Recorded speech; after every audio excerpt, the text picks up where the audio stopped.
Halo, di sini saya mau mereview smartphone Samsung Galaxy S20 Fan Edition yang menggunakan chipset Snapdragon. Dan ini pengalaman saya selama pakai HP ini sekitar 1 bulanan. Mari kita mulai dari paket penjualan. Kita akan diberikan 1 unit Samsung Galaxy S20 FE.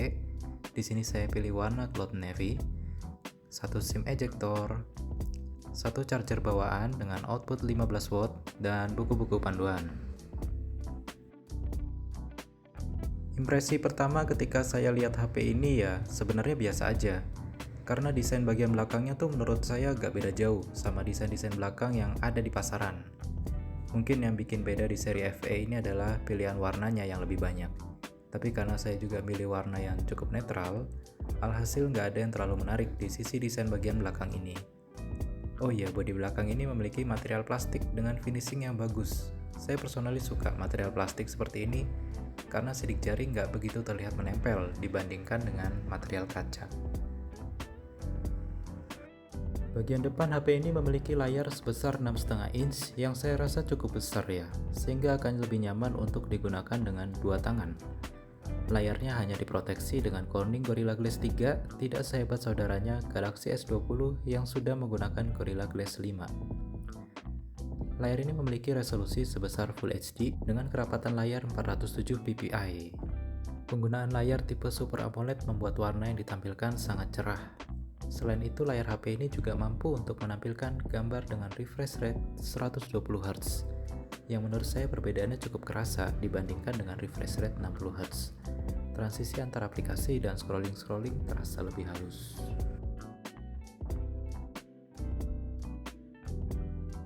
Dari sisi software, HP ini menggunakan Android 11 dan antarmuka Samsung One UI 3. Ini salah satu alasan saya untuk beli HP ini, karena menurut saya Samsung One UI itu masih lebih enak dipakai daripada antarmuka lain. Sedangkan di sisi hardware, HP ini ditenagai oleh chipset Snapdragon 865 dan RAM 8GB, dan yang saya beli di sini adalah varian dengan memori internal 128GB. Bicara soal varian, sebenarnya di Indonesia ada varian Samsung Galaxy S20 FE lain yang menggunakan chipset Exynos 990. Varian ini adalah varian yang lebih lawas dari HP yang lagi saya review, dan secara performance tentunya berbeda dengan yang versi Snapdragon ini. Jadi jangan sampai salah beli ya. Menggunakan chipset kelas flagship tahun 2020 dan RAM yang besar membuat aktivitas di smartphone ini menyenangkan, cepat, pindah-pindah aplikasi juga terasa lancar, dan game pun cukup bisa menjalankan game berat seperti Genshin Impact di settings medium dengan 60 fps. Tapi untuk settingan high menurut saya nggak nyaman karena akan banyak frame drop dan device-nya bakal terasa panas.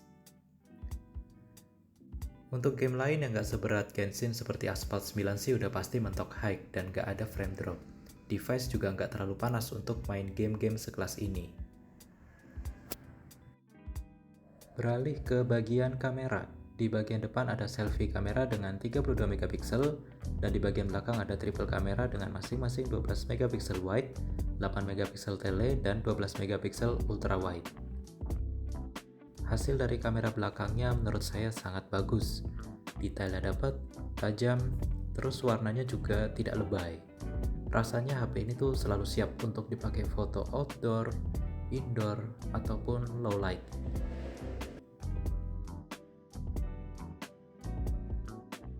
Kamera belakang ini juga bisa digunakan untuk merekam dengan kualitas hingga 4K di 60 fps.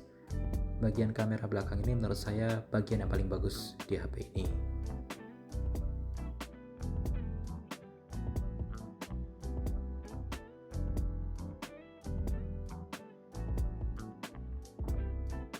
Untuk kamera depan kualitasnya baik, bisa diandalkan buat selfie ataupun video call.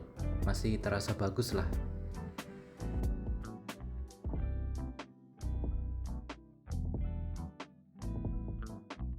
Lalu di bagian baterai, HP ini memiliki kapasitas 4500 mAh yang kalau berdasarkan penggunaan saya sehari-hari yaitu ngecekin kerjaan, YouTubean, sosmed, dan mungkin main game sebentar-sebentar, itu kerasa cukup banget.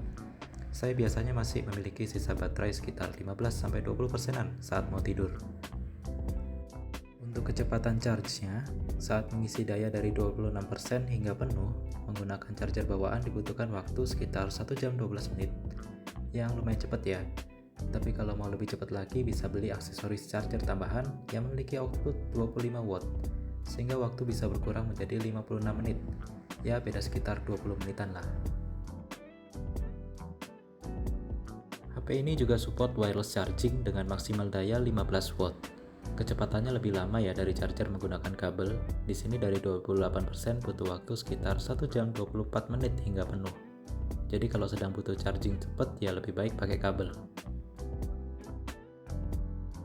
Kesimpulan untuk HP dengan fitur-fitur yang lengkap, layar bagus, refresh rate 120Hz, wireless charging, kamera belakang yang bagus banget, performance yang bisa ngelibas semua game berat, baterai yang tahan buat aktivitas sehari-hari, dan fitur tambahan kayak sertifikasi IP68, membuat harga 7 juta kurang 1000 tuh terasa worth.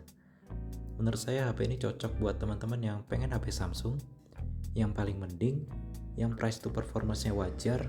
Ya udah, ambil HP ini aja. Kalau kekurangan dari saya paling dari sisi desain belakangnya yang monoton, tapi ya pada akhirnya saya pasangin case kayak gini juga sih, jadi nggak terlalu kelihatan. Gitu aja review dari saya untuk HP Samsung Galaxy S20 FE. Kalau setuju silahkan like and share, dan silahkan dislike kalau nggak suka. Sampai ketemu di video selanjutnya.